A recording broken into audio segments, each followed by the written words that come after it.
The Vietnam Paradigm. Strategic Series.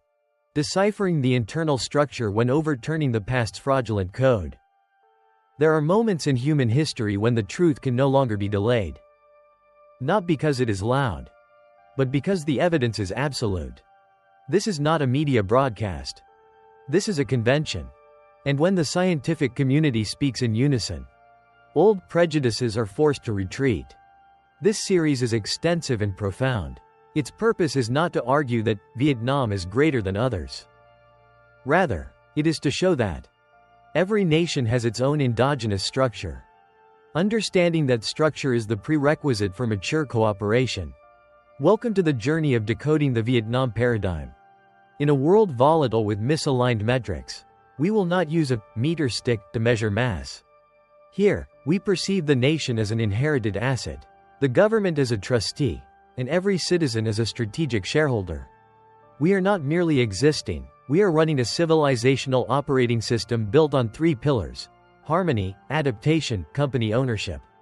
Let us strip away the codes to see how Vietnam redefines substance. When data speaks, prejudice must fall silent. Episode 1. Truth Decoded. For decades, the image of Vietnam has often been painted through growth indices, ranking reports, and the familiar stereotypes of a developing economy. But science does not operate on stereotypes. Science operates on evidence. At a closed symposium gathering interdisciplinary researchers, from anthropology and developmental economics to systems science, a single question was posed. What if we have fundamentally misread the nature of Vietnamese capability for decades?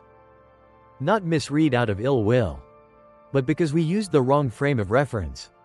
The world is accustomed to measuring development by capital scale and accumulation speed. But some nations develop through a different type of asset: strategic adaptability and resource optimization under extreme conditions. This is the starting point of a cognitive major surgery. We are not talking about dark power. We are talking about global cognitive inertia. In developmental economics, many models once defaulted to these assumptions. 1. Latecomer nations primarily copy technology. 2. Added value is concentrated in the capitalist centers. 3. Small economies lack core creative capacity. However, empirical data is revealing a paradox. Characteristic 1. Adaptive intelligence and micro-optimization. Rather than viewing meticulousness as cheap labor, anthropological studies indicate that Vietnamese meticulousness is intrinsically linked to a micro-optimization mindset. This mindset evolved in a context of limited resources and high volatility. This is not a passive survival reflex, it is a creative mechanism under pressure. In systems science, communities with a history of survival in high volatility environments typically develop rapid multi-variable processing, tactical flexibility, optimization of every single resource unit. This explains why, from traditional handicrafts to modern microchip technology, the Vietnamese often demonstrate a level of refinement that exceeds the average. This is not copying, this is innovation within constraints. The world is beginning to realize Vietnam is not just a factory. Vietnam is evolving into an adaptive intellectual ecosystem. But if intelligence is the technical structure, what constitutes the spiritual structure? What allows a society to maintain its adaptability for thousands of years without losing its identity? In many parts of the world, democracy is often defined through institutional structures, multi-party systems, competitive elections, parliamentary debates. However, modern political science increasingly raises a deeper question: should democracy be measured by institutional form, or by the extent to which people genuinely feel they are the subjects of the system? In this conference, researchers are not trying to compare better or worse. They are addressing the differences in the functioning of social structures. And from there, a notable concept emerges: consensus democracy and mechanisms of social ownership. There are things that Vietnamese people still know, but they don't always say them out loud. Then one day, research studies both domestically and internationally begin to name them. Through data, through reasoning, through academic standards. At that point, Value is no longer just a feeling. It becomes something that can engage in dialogue with the world. The Future Vietnam series does not create additional pride. It only condenses what has already been published. It only retains the core. HECBTIL does not represent a stance. It only does one thing: transmit verified knowledge, with respect for the truth.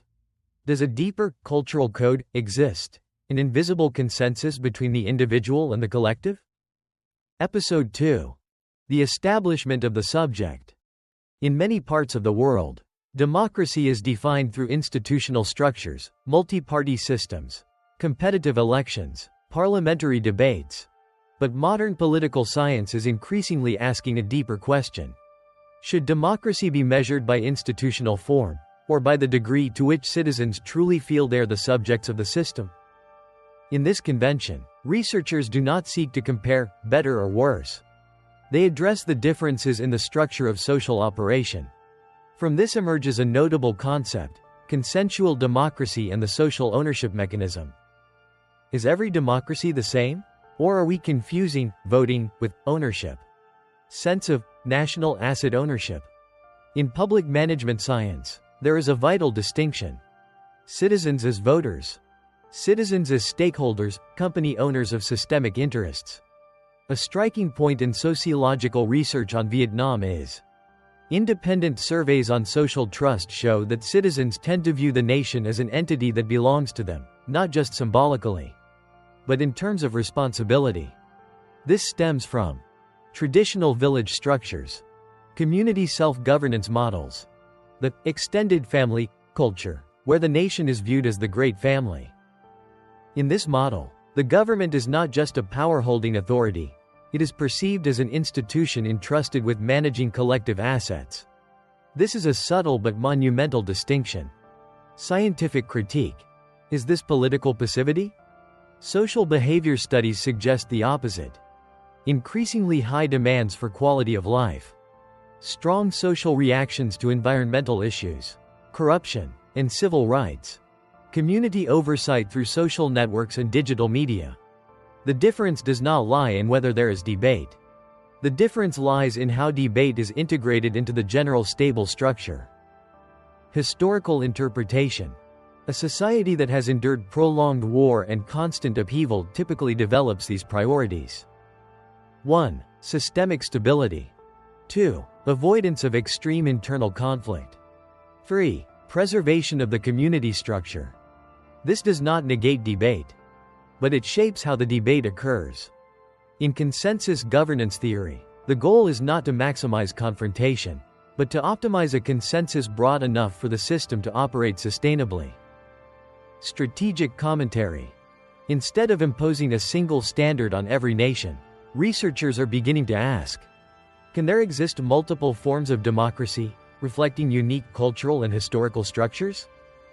Vietnam can be understood as a case of a governance model based on high social consensus and a strong sense of collective ownership. Characteristic 2. A common consciousness. Ownership is democracy. Democracy is not just the right to speak. Democracy is the feeling that what happens in this nation directly concerns me. If a society achieves that sense of ownership, its institutional structure may differ, but the effect of ownership remains. Correctly understanding this difference is not for comparison, but to avoid imposing the wrong model on the wrong context. Respect for institutional diversity is the first step toward mature international cooperation. But if the people possess such a strong sense of ownership, why is Vietnamese society particularly sensitive to prolonged internal conflict? Why have family harmony and the spirit of reconciliation become a self-defense mechanism for the system? In many modern democracies, political debate is seen as a sign of freedom. But social science is recording a new phenomenon. Political polarization can fracture even the most intimate institutions, the family. In several developed nations, recent sociological surveys show an increasing rate of citizens avoiding political discussion within the family because it causes deep tension and division. Prolonged polarization not only weakens institutional trust but also erodes the fundamental social fabric. Why does Vietnamese culture operate differently? Why do Vietnamese people tend to avoid turning the family dinner table into a political battleground? Is this passivity? Or is it a social stability mechanism refined through history? What happens when a society values family harmony more than political victory? Episode 3. The Protective Family Foundation. The Code of Family Harmony, Democracy of the Middle Way. In the study of East Asian cultures, the concept of Hei harmony holds a central role. It is not about avoiding differences. It is about managing differences within a framework of respect. In Vietnam, the family is not merely an emotional unit. The family is the most fundamental socio-political cell. The proverb, Jia Hua Van Su Hung, when the family is in harmony, all things flourish, is not just moral advice. It is a principle of social organization. Empirical analysis. Characteristic 3. Harmony as the engine of prosperity. 1. The extended family structure. Anthropological studies of Vietnamese village structures reveal a hierarchy. Family is tied to the lineage, Dong Ho. Lineage is tied to the village. Village is tied to the nation. National stability, therefore, depends on the stability of these microunits. A society that has endured long periods of war and division develops a self-defense mechanism against internal fragmentation. Vietnam is no exception. 2. The culture of the middle way, Trung Dung. The intersection of Confucianism, which emphasizes the middle way, avoiding extremes, and Buddhist thought, which emphasizes compassion and non-attachment, creates a unique cultural foundation. One can critique, but one limits demeaning others. One can disagree, but one prioritizes maintaining the relationship. This is not a lack of conviction. It is the prioritization of the social fabric over the individual ego. 3. Internal democracy. In modern management science, we distinguish between competitive democracy, consensus democracy. A high consensus society does not necessarily lack democracy, it simply processes conflict differently. Surveys in Vietnam indicate that citizens demand practical efficiency over political symbolism. The legitimacy of governance is tied to the ability to improve lives. This creates a form of performance legitimacy alongside formal structures. Strategic commentary. In a world facing a crisis of polarization, Vietnam's model of prioritizing harmony serves as a valuable case study. How to maintain stability without stifling creativity. How to preserve identity while integrating globally. How to be different without being confrontational. This is not silence. It is a strategic cultural choice. A mature society is not one without differences, but one that knows how to set boundaries for how those differences are expressed. The Vietnamese may disagree, but they refuse to turn disagreement into permanent division. That maturity comes from historical memories. The most painful periods are always associated with internal fragmentation. Therefore, they develop a harmony code. Not to avoid disputes, but to protect the common foundation. If family harmony is an internal stability mechanism, then what makes such a stable society shine outwardly without the need for ostentation? Why do many international investors highly value social stability as a long-term competitive advantage? Is there a fourth characteristic? A form of intrinsic soft power that the Vietnamese do not need to promote but naturally spread? In the digital communication era, a country's image is often built with enormous marketing budgets. Rankings, promotional campaigns, and national brands all create a playground where attention is bought with money. However, behavioral economists and brand management experts are asking an important question. Does long-term trust truly come from promotion, or from repeated experiences and actual results? In this conference, a concept was introduced, invisible credibility. Vietnam is becoming a notable case study. What happens when a country doesn't promote loudly, but still earns trust? Episode 4. The Intrinsic Radiance. Hu Zai Tu Nien Hong, value that shines of its own accord. In institutional economics, trust is viewed as a form of capital. High-trust societies typically reduce transaction costs, increase the speed of contract signing, decrease the risk of partnership collapse. Vietnam, despite not spending heavily on national brand marketing. Records. Steady growth in foreign direct investment, FDI, over many years. High rates of reinvestment from existing enterprises. Sustainable order retention within global supply chains. If not through loud promotion. What factor is at work? The concept of invisible credibility.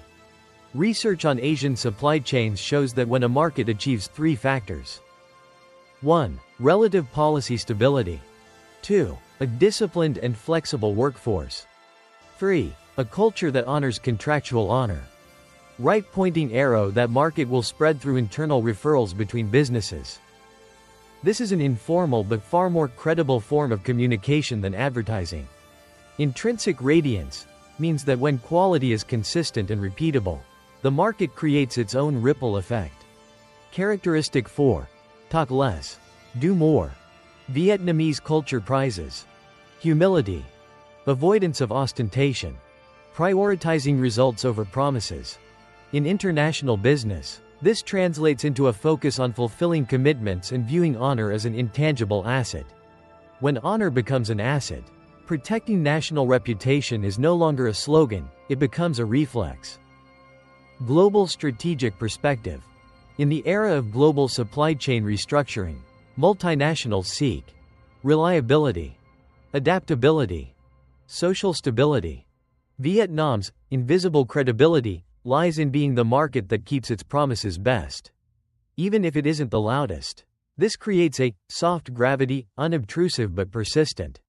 Real gold does not fear the fire, is not a boast. It is an economic principle. Systems that withstand repeated verification generate their own credit.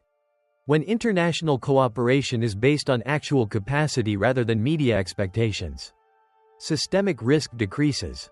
The transition to the next phase. What allows a nation to escape the loop of poverty and dependency? Is it money, resources, or something deeper, a cognitive paradigm? The next episodes will explore the contrast between the dependency model, where a nation is a mere link in a chain designed by others, and the selective self-reliance model, where Vietnam actively designs its position in the global ecosystem. Vietnam did not grow by cutting itself off from the world. It grew by restructuring its relationship with the world. This is not isolation, it is maturity. In systems science, a sustainable entity is not an isolated entity but one capable of self-adjustment in the face of external disturbances. Vietnamese people do not wait for rescue, they transform crises into endogenous motivation. From an economy under sanctions, Vietnam has entered the globalization orbit through a sovereign choice, marked by the Doi Moi policy of 1986.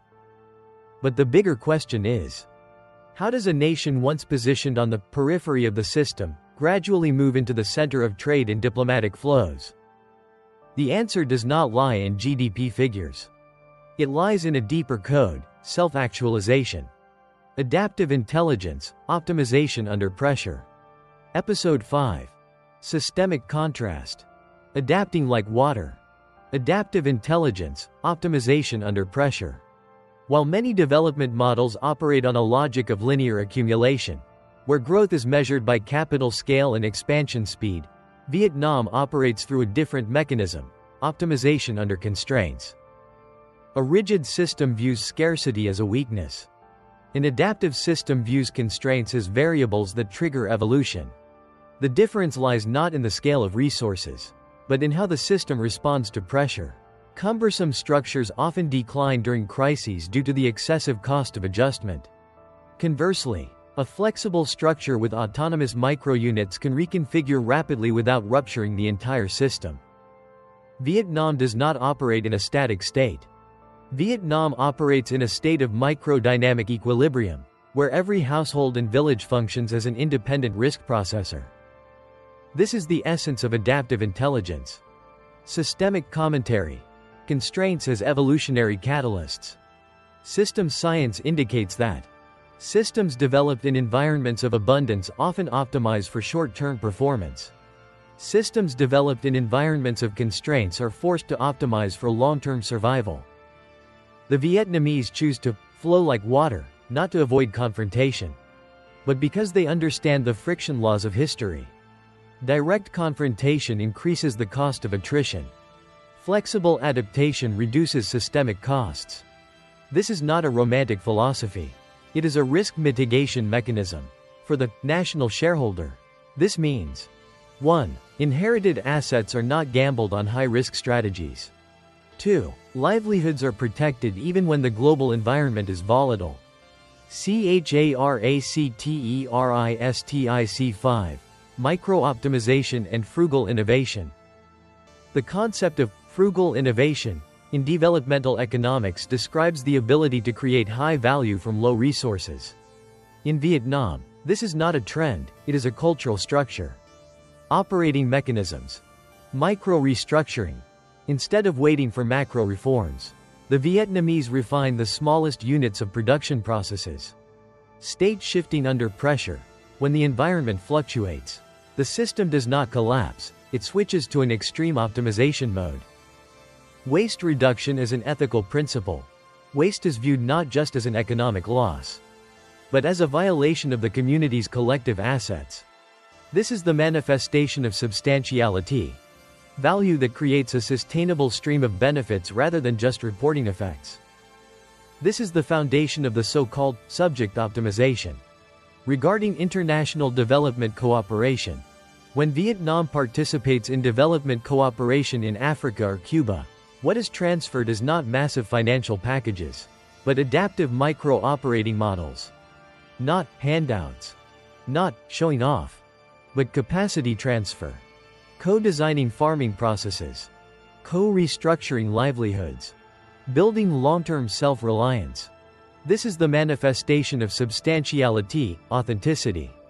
Creating value that generates sustainable benefits rather than just reporting effects. Academic critique. Some argue that this is merely a consequence of forced deprivation. Anthropological data shows the opposite. Through thousands of years of war and crisis, the Vietnamese have developed a systemic reflex mechanism to preserve their resources before expanding their power. This is not coercion. It is a smart survival choice. Shareholder benefits. When a nation possesses adaptive intelligence, shareholders are not caught up in an illusion of false growth. Systemic risks are dispersed down to microunits. The resilience after crises is higher than economies dependent on foreign capital. Adaptability is not just a cultural trait. It is a systemic insurance for inherited assets. But individual intelligence is only a part of the structure.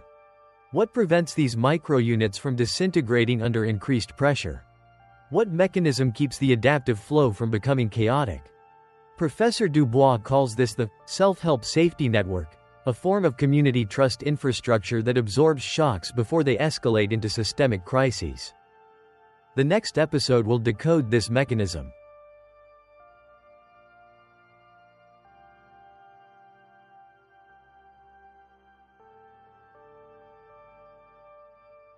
Welcome to the decoding journey of the Vietnam paradigm. In a world constantly changing due to distorted measurements, we do not use meters to measure mass. Here, we view the nation as an inherited asset, the government as a trustee, and each citizen as a strategic shareholder. We do not merely exist, we are operating a civilized operating system based on three pillars: harmony, adaptation, company ownership. Let us unravel the codes to see how Vietnam redefines reality. The world is fragmenting. Politics are polarized. Social trust is declining. From the United States to France. From street protests to institutional trust crises. Many democracies face a paradox: the more voices there are, the less consensus exists. But in Vietnam, a different structure is in operation. This segment poses a bold comparison. Is consensus simply silence? Is that a form of collective capacity, where people are not pushed into ideological confrontation, but share a long-term development goal? In political anthropology, some societies are organized around the axis of opposition, but there are also societies organized around the axis of harmony. Vietnam belongs to the second axis. Vietnam's stability is not the absence of differences. It is the ability to absorb differences without disintegrating. In development economics, a society with a high level of trust will reduce transaction costs. accelerate coordination, and optimize resources. Consensus is not only a moral value, it is a systemic competitive advantage. While the world struggles in a vortex of polarization, Vietnam quietly maintains a political space stable enough to implement long-term strategies. No noise, no ostentation, but effective. Could it be that "wa" is not only a cultural trait but also a governance structure? Self-sustaining network, the infrastructure of trust. Episode 6. The self-sustaining welfare network. The community self-protects. Relational welfare versus contractual welfare. In many modern models, social welfare is designed as a contractual system: contribute and receive, insure and payout. This mechanism is effective when markets are stable. However, when financial crises strike and cash flows rupture, trust is shaken. Vietnam operates on a deeper level: relational welfare. Before fiscal mechanisms are even activated, the social system self-regulates through family, lineage, village, professional networks. One relies on legal contracts. The other relies on trust infrastructure. The difference lies not in the amount of relief funds, but in the durability of the bond between system members. Systemic commentary. The intact leaf shelters the tattered one. This proverb is more than a moral teaching, it is an economic mechanism. In institutional science, transaction costs rise when social trust is lost and individuals must resort to self-defense. A society with strong trust infrastructure. 1. Reduces monitoring costs. 2. Reduces enforcement costs. 3. Reduces the risk of riot during upheavals. The family in the Vietnamese structure acts as the stem cell of the system. When pressure arises, this stem cell activates resource-sharing mechanisms before the crisis spreads. This is the state of harmony in systemic language, compressing conflict at the micro level to avoid explosion at the macro level. Characteristic 6. Democracy of the subject. According to the stakeholder axis of the Vietnam paradigm, the nation is an inherited asset. The state is the trustee. Citizens are co-owning shareholders. In this model, welfare is not just the responsibility of the administration, it is the voluntary obligation of a co-owner toward the collective asset. Operating mechanism. Risk dispersion. Families and communities absorb the initial shock. Self-adjustment. The system does not immediately fall into a macro-emergency state. Resilience. After a crisis, the social structure remains unfragmented. Sociological research indicates that during difficult periods, informal capital flows within Vietnamese families play a stabilizing role equivalent to fiscal stimulus packages. This is a decentralized resource allocation mechanism. The strategic shift, strategic tolerance. Some nations allow the past to dictate the future. Others have the courage to dictate the past. Vietnam has chosen a different trajectory. Having endured conflicts with invaders, Vietnam today establishes strategic partnerships with those very former adversaries. Forgiveness is not forgetting. Forgiveness is liberating future energy from the shackles of hatred. In Vietnamese philosophy, the spirit of using humanity to replace violence is a conflict management strategy. Vietnam remembers history to ensure it never repeats. The old world used punishment as a measure of justice. Vietnam uses harmony as a state of compressed strength. A nation can win militarily, but only mature civilizations win through conscience. Vietnam redefines itself, no longer as a war victim, but as a peace architect in the emerging multipolar order. The inclusion of strategy, dissolving resentment.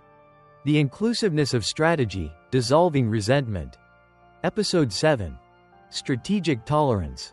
Reconciliation and future orientation. Summary of contrast.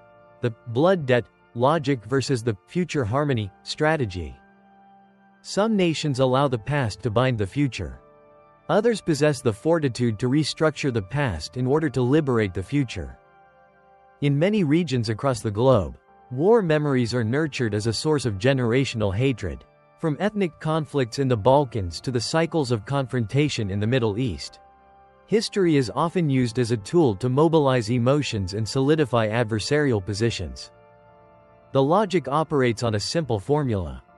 Trauma right-pointing arrow remembrance right-pointing arrow retaliation right-pointing arrow re-traumatization. The systemic consequence? National resources are depleted by maintaining hostile memories instead of investing in the future. Politics becomes trapped in a loop of compensation and punishment. Vietnam has chosen a different trajectory.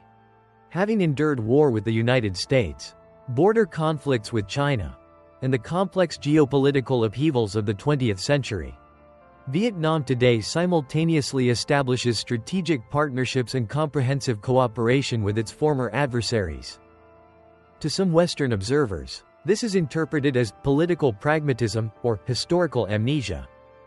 However, through the lens of systems science, this is a quantum leap in conflict management capacity. Vietnam does not erase memories. Vietnam repositions memories. If the old world used punitive metrics to define justice, Vietnam uses harmony as a compressed state of power, where the past is remembered to avoid repeating mistakes, not to sustain hatred. This tolerance is not weakness, it is the liberation of spiritual resources from the burden of prolonged confrontation. Deep commentary. The fair voice of human conscience. Vietnam's strategic tolerance reflects a universal principle. Human conscience reaches its peak when individuals transcend personal pain for the sake of the collective cause.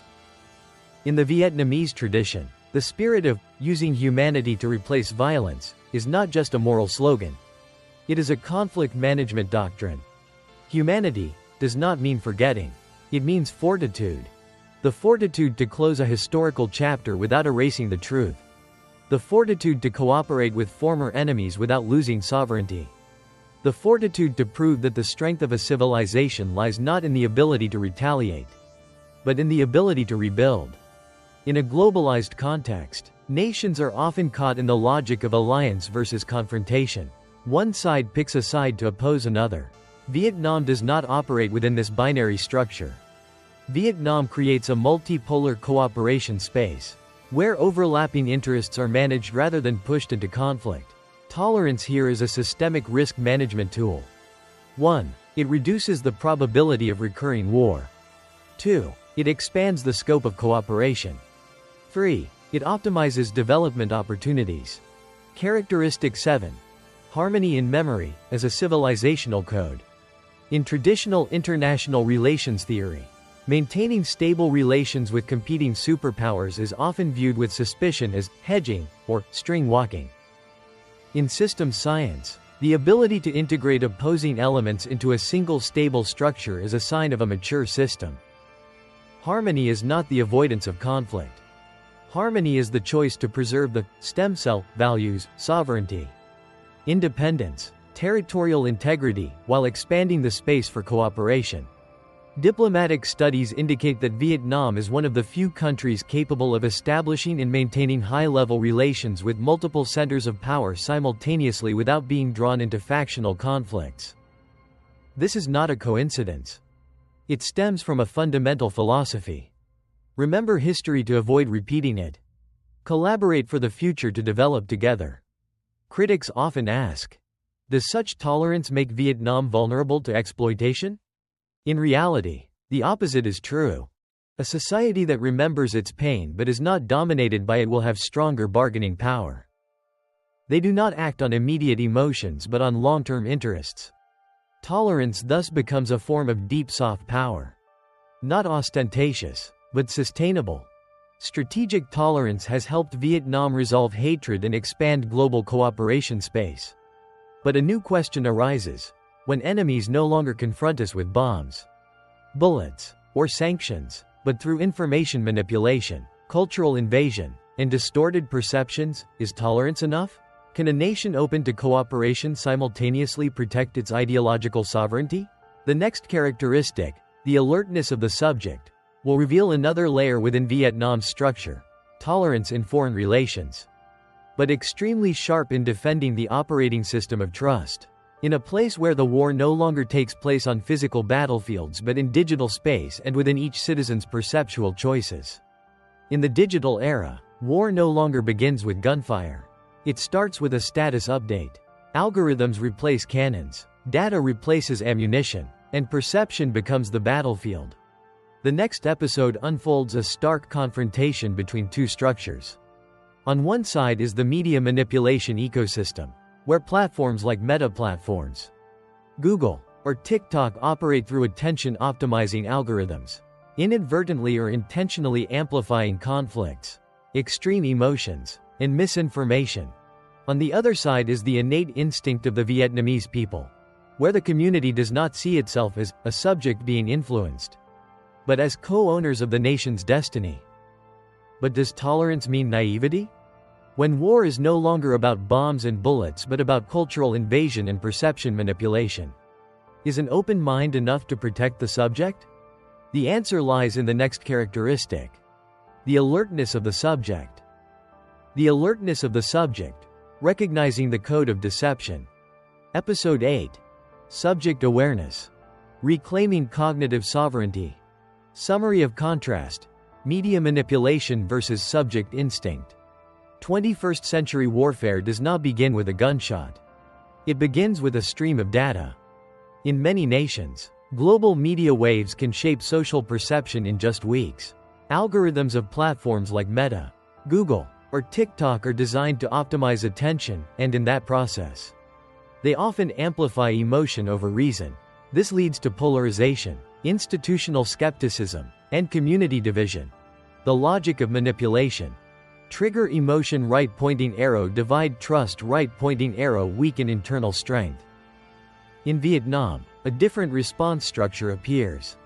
When distorted information targets social stability, the common reaction is not systemic chaos, but observation, comparison, and self-filtering.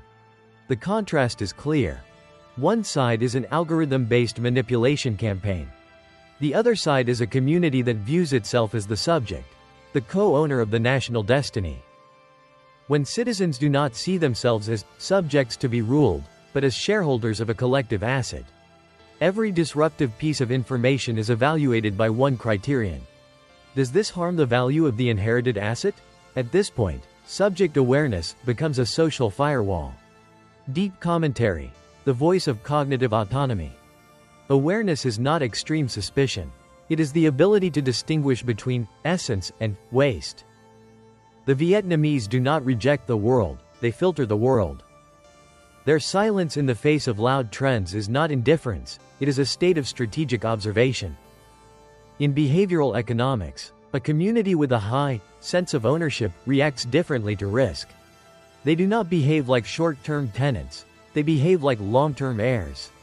When provocative campaigns or empty promises are packaged as civilization or absolute freedom, the common reflex is a healthy skepticism. This skepticism protects the social fabric. Empirical analysis. Characteristic 8: Sovereignty of thought. If we analyze this through the language of systems management, the state is the operating unit. The people are the shareholders. The nation is the intergenerational inherited asset.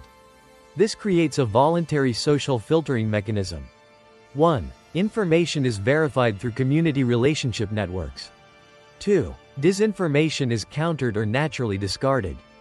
3. Disruptive elements fail to find a large enough amplification environment. This is not forced conformity. It is a form of voluntary cognitive discipline. The deep-seated reason for this capacity lies in a long historical experience of facing external imposition. Folk intelligence and an instinctive skepticism toward foreign powers have become part of the mental structure. Transition to the next phase. What allows a society to mobilize millions of people in a single rhythm, without mechanical coercion? While modern Western models emphasize the individual as the supreme unit, creating creativity but also fragmentation, Vietnam operates on a different code. It is not the erasure of the individual, but the repositioning of the individual. We move from the dragon and fairy heart of discipline to the ambition of building a strong and autonomous nation. Episode 9. The invisible measure. Uniting collective will. The floor is cold, a slab of indifferent concrete. I am pressing my cheek against it, counting the seconds of my silence. We've spoken of legacy, of adaptive wisdom, and co-ownership. But any system that breathes, really breathes, needs something more primal than resources. It needs norms. Norms are the invisible yardstick. They decide how much respect a nation is worth. A confident people? They don't scream. They don't need to. They let their conduct do the talking. From the way they govern to the way an individual holds themselves in the street, it's all a mirror.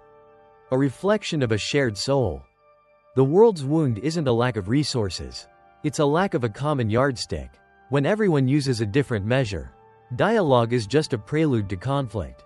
When standards are bent for short-term greed, trust isn't just lost, it's eroded. Sand through fingers. Vietnam chose the harder path. No noise. No slogans. Just the slow, agonizing work of building norms through action. It exists in 3 layers of pain and precision. Layer 1: internal discipline. A society that travels far must self-correct. No surveillance, just order. No vanity, just efficiency. Layer 2: consistent commitment. In the global theater, it's not the promise, it's the keeping. Stability isn't a gift, it's a standard. Layer 3: co-ownership spirit. When I realize I am a shareholder of this land, I raise my own bar. It's not a command from above, it's a choice from within. That is the mechanism, the difference between a system run by pressure and one run by consciousness. Norms aren't for show. Norms are to keep oneself whole. When you hold your standards in the light, that's bravery. When you hold them in the dark, in the wreckage, that's stature. A nation isn't measured by its borders, but by the stability of its values. Harmony prevents extremism. Adaptation prevents rigidity. Co-ownership prevents indifference. The consensus in Vietnam isn't a static thing. It's a cultural inertia. It's fed by the Bao Oi Thuong Le Bai Kung philosophy, a realization that division costs more than any temporary sacrifice. But a question haunts the silence. When the war is a ghost, when survival is no longer an emergency, where does that selfless energy go? Does it dissolve into pure ego? Or will it become a new engine for prosperity? The answer lies in the 10th trait, the righteous desire for prosperity. I'll see you in the next episode, where we don't just sacrifice, we thrive. Legally, ambitiously, with soul. Aspiration for prosperity, the power of economic awareness. Episode 10. The awakening of wealth. Prosperity with legitimacy. My hands are shaking, a frantic rhythm I can't silence. I built a fortress out of fine, but the walls were paper, and the rain has come. There is a contrast here, a jagged edge. On one side, societies at the peak of material wealth, rotting in passive welfare, humans becoming appendages to a system, losing the muscle of creativity. Stability turned into stagnation, decay in a gilded cage. On the other side, Vietnam, a massive construction site of belief, a mechanism of sweat. Old critics call our drive cheap pragmatism. They call it unethical. They are wrong. This isn't greed. This is an awakening. It's the reflex of a people who walk through fire, through scarcity, through decades of locked doors. When the door finally creaks open, we don't just spend, we accumulate, we elevate. The old experts measure us by consumption. Absurdity. We don't consume to waste, we save to reinvest. One side is enjoying the sunset. The other is the explosion of souls hungry to prove their worth through righteous wealth. Our effort to grow rich is the most honest voice in the universe. It's the morality of sweat. I know why I work through the night. I know why I take the risk. Every step I take is a brick in the nation's wall. When I rise, the country rises. When the country rises, the path for my children widens. A loop, a predetermined trajectory of growth. Prosperity here isn't an ego trip. It's systemic. It's the refusal to accept poverty as destiny. Vietnam is exhaling the scent of a dynamic economy. Fairness isn't a slogan here, it's the efficiency of labor. Professor Dubois looks at the charts. They say we depend on others. Only partially true. The real power is the wealth in the people. The strategic accumulation. We build wealth to protect the family, the stem cell. Strengthen the nation's voice. Create a shield for the next generation. This is a clean engine. It flushes out laziness. Are we killing the environment? The data shows a shift. Green tech, cultural preservation. We build wealth to protect values, not to burn them. It's a survival instinct, a compensation for decades of stolen opportunity. The world needs to see Vietnam isn't just an investment spot. It's a growth engine. To partner with us is to tap into a fire that never goes out. Each of us is a warrior on the economic front, still governed by harmony and adaptation. But a shadow looms. Faced with power and gold, will we lose our mercy? How does the 11th trait, spiritual national pride, act as the brake? How will we expose the cheat code of the dark corporations? The door is closing. No false hope, just the truth of the struggle. Every real value needs no flashy ads. When the system works, the result is the evidence. What we create today is our thank you to the universe. Thank you, shareholder of the nation, for holding your ground. I will see you in the next episode. The journey to awaken the Vietnamese power continues.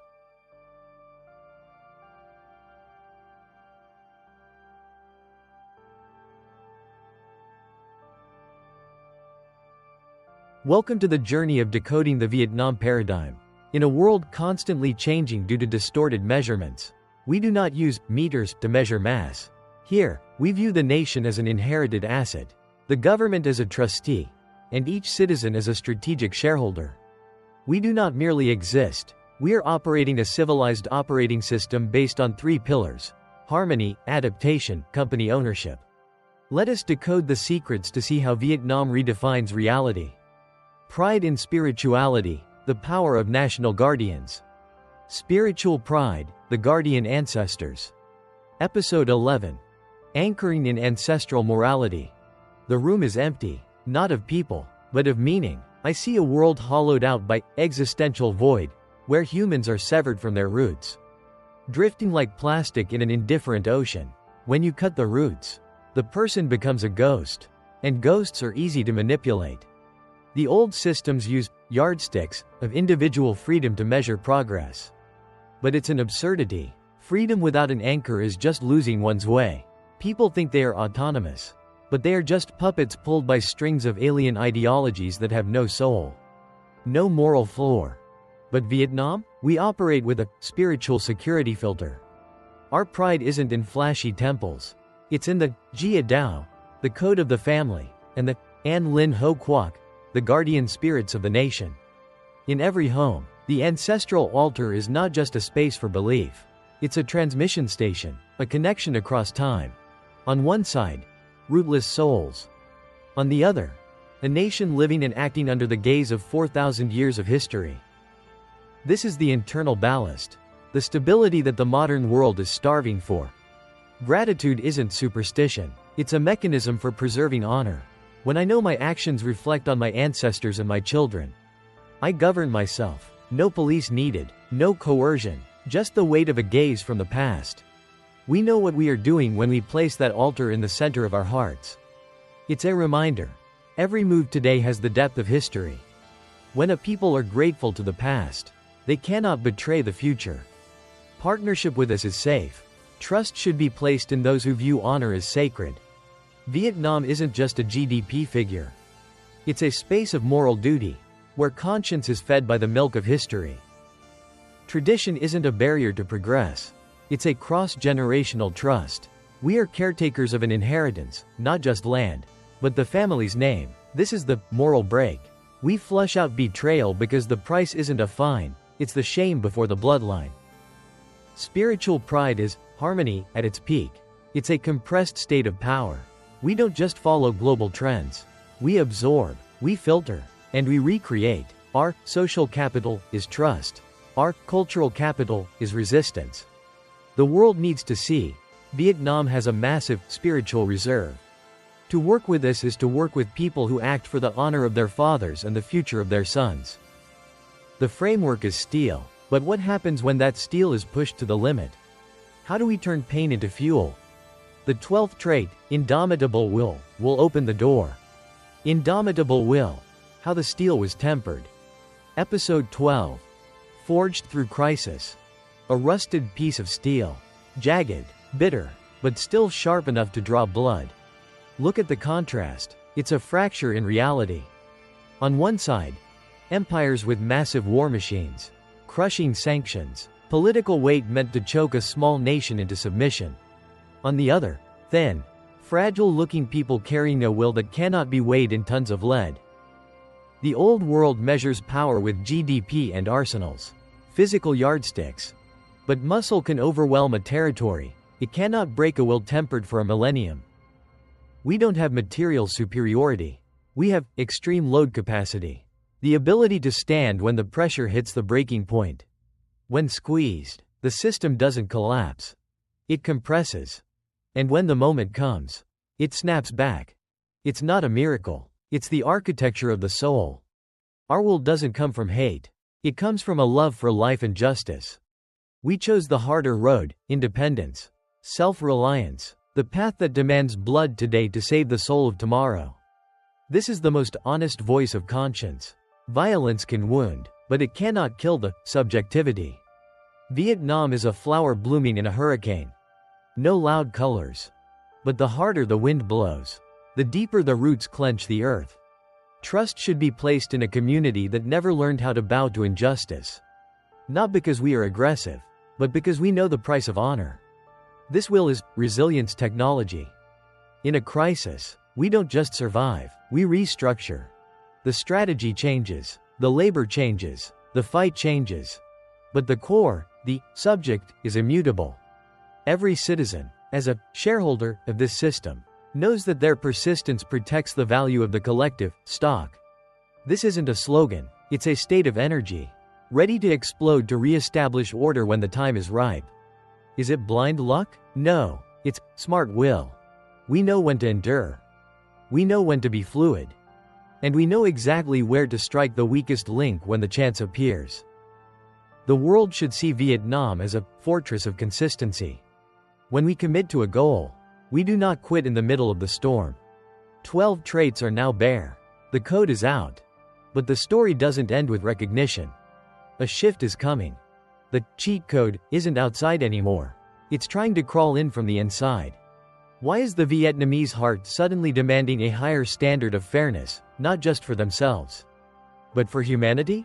And how will the 15-point strategy change everything? The next chapter begins, where the challenge is no longer the external pressure, but the demand to perfect ourselves. The masks are falling. The manipulation is failing. Vietnam operates on harmony and co-ownership. The old world measures freedom by chaos. We measure it by the stability we maintain together. Confronting deception, when the mask falls off. Systemic immunity, the filter of harmony. Episode 13. Exposing fraudulent faces. The air is thick with static. Dark information, calculated, cold, and designed to dissolve us from within. They believe that a system as open as ours will shatter if they pump enough noise into the gears. They are wrong. Vietnam is not a collection of loose parts. We are a social ecosystem where every citizen is a sovereign shareholder. And a shareholder does not burn down his own house. Every media attack, every wave of manufactured panic, only reveals one thing: the desperation of old power structures losing their grip on the wheel. Our voice now is not a defense. It is a declaration. We are redefining the global yardstick. When a nation maintains stability without polarization, growth without social decay, and identity without isolation, that is not an anomaly. That is a model. Fairness here is not a moral slogan. It is structural balance. In a world where information is weaponized, we choose transparency as a survival strategy. Not because we are weak, but because we are strong enough to live without manipulation. Our trust is not blind. It was forged in the fire of war, in the memory of betrayal, and the grit of standing up again. Harmony is not a compromise. It is the ability to absorb the shock without losing the core. Professor Dubois cuts through the noise of the dead land plan. He doesn't react with emotion. He reacts with structure. They say we are easily manipulated by labels like human rights. They misunderstand the mechanism. We don't consume information like a crowd. We process it like shareholders assessing risk. The silent question in every heart: does this strengthen our stability, or bleed it dry? This is the filter. We have a collective political sense, a systemic immunity earned through decades of psychological warfare. We have diverse sources, but we have a cultural memory and a community instinct. We don't lack information, we simply refuse to consume it irresponsibly. We can smell the fraud before it even takes shape. That is our 13th trait. We are a partner that can protect itself. In the age of information war, a partner with high immunity is the ultimate strategic asset. Stability without polarization, growth without selling the soul. The mask has fallen, but when the info war fails, the economic war begins. They are activating the financial weapons. They aren't targeting public opinion anymore, they are targeting liquidity. But they forget, the assets of the people are a fortress of internal strength. The sovereign beneficiary, nation as blood and flesh. Episode 14. The people and the state moving forward together. In most modern systems, a nation is run like a machine to profit the few. The citizens are just taxpayers, not owners. When the crash comes, they bleed. When the boom happens, they only see the numbers on a screen they can't touch. This is the absurdity of growth without benefit. But here, a different mechanism breathes. The country is not a tool of power.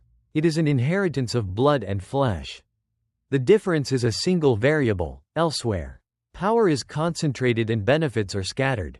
In Vietnam, responsibility is concentrated and benefits are radiated. When the fraud codes scream that we are collapsing, we don't flee, we tighten. The ego-driven capital may shake, but the capital of internal trust accelerates. We aren't standing on the outside looking in. We are protecting what is ours.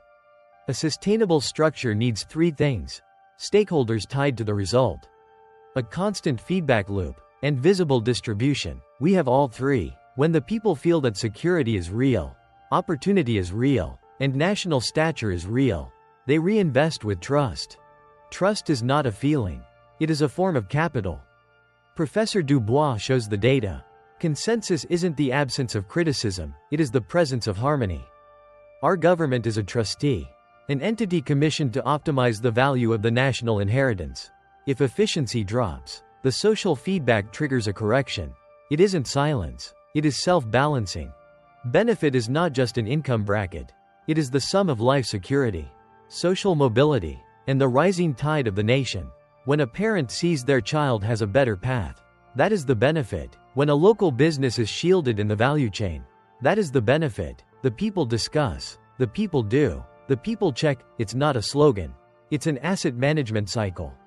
The world is used to competitive democracy, a fight for power. Vietnam proposes sovereign democracy, where rights are measured by actual quality of life.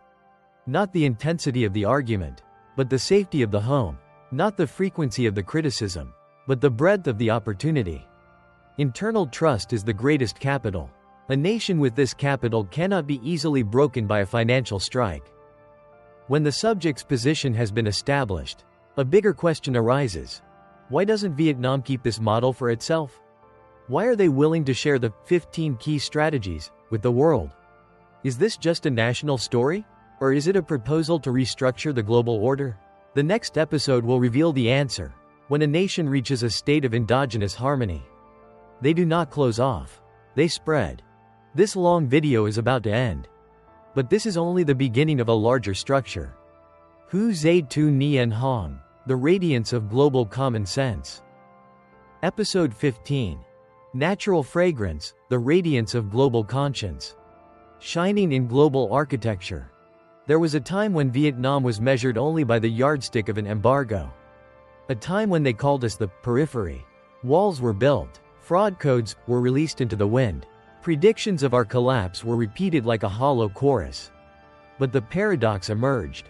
The more we were surrounded, the more the internal structure was tempered.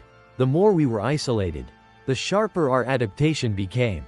The old world believed pressure would cause us to dissolve. But in Vietnam, pressure creates crystallization. The contrast is now bare. One side builds walls with fear. The other opens doors with harmony. They wanted the darkness to swallow us. But light does not ask for permission to travel. Vietnam did not just escape isolation. We transcended the very concept of it. The fragrance has spread, not because of a media campaign, but because of the consistency of a living structure. In systemic science, when an entity reaches high internal stability, it naturally becomes a reference point for others. No imposition, no status seeking, it just needs to exist. firmly, our radiance is not a story of national ego. It is a systemic signal. A nation can hold its sovereignty without confrontation, integrate without dissolving, and grow without losing its soul. Harmony is not a moral slogan. It is the algorithm that balances conflict. When global powers collide, a balancing link becomes the ultimate asset. Vietnam is becoming that link. Professor Dubois closes the file. He doesn't speak of victory, he speaks of laws. Vietnam does not expand through muscle, we accumulate through stability. In a multipolar world, a nation with high adaptation, internal trust, and systemic immunity becomes the destination for the value chain. This is soft power in its natural state. No forced PR, no exported ideology, just the export of trust. We are not just consumers of peace, we are producers of it. Is this power-hungry ambition? If it were, it would need to be loud. But we don't lead with slogans. We lead by example. Hu zai tu nien hong. The fragrance attracts by its own nature. When a system operates on the morality of benefit, its value naturally attracts the world. Systemic immunity. The citizen as shareholder. Harmony as a civilizational code. All of it crystallizes into the 15th trait, the radiance of conscience. Not loud, not forced, just strong enough to be an anchor. Why share this code of harmony? Because a system in balance naturally seeks to expand its connections. Helping a friend stabilize is how we solidify our own stability. The fragrance doesn't spread to gain attention, it spreads because it is the essence. The conference is ending. Science admits a reality. Vietnam is no longer an anomaly. It is a model, but as the light grows stronger, the darkness will react. The fraud codes are exposed. The media game has failed. Now, the final card is played, digital warfare. The people's trust is the target. Professor Dubois has vanished. The 16th trait is forming. Phase 2 begins, when the truth no longer needs to defend itself. It will counterattack. After 15 episodes, we are not trying to prove superiority. We are proving something deeper. Every nation has its own structure of strength. When that structure is misunderstood, the world cooperates in discord. When it is called by its true name, cooperation becomes balanced. Vietnam does not need flattery. Vietnam needs to be understood. And when the truth is placed where it belongs, what remains is not confrontation, but a mature order of cooperation. The fragrance spreads, not because of promotion, but because intrinsic value always finds the light.